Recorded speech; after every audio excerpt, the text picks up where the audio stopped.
ગાન 7 નવેમ્બર 1875 રચના પૂર્ણ થઈ એટલે કે 150 વર્ષ આ ગાનને પૂર્ણ થતા હોય।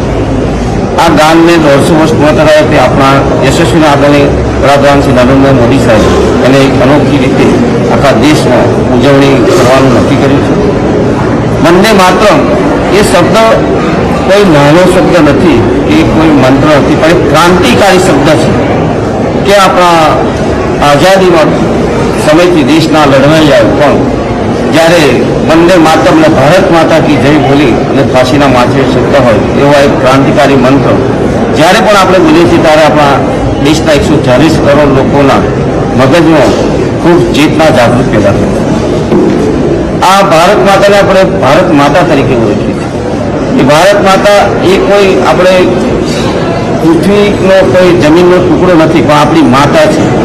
એ આપણે માટે આપણી માતૃભૂમિ છે અને એના માટેનો એક મંત્ર છે વંદે માતરમ। વંદે માતરમનું સંપૂર્ણ જ્ઞાન 1875માં બંકિમચંદ્ર ચટ્ટોપાધ્યાયજીએ પૂર્ણ કર્યું।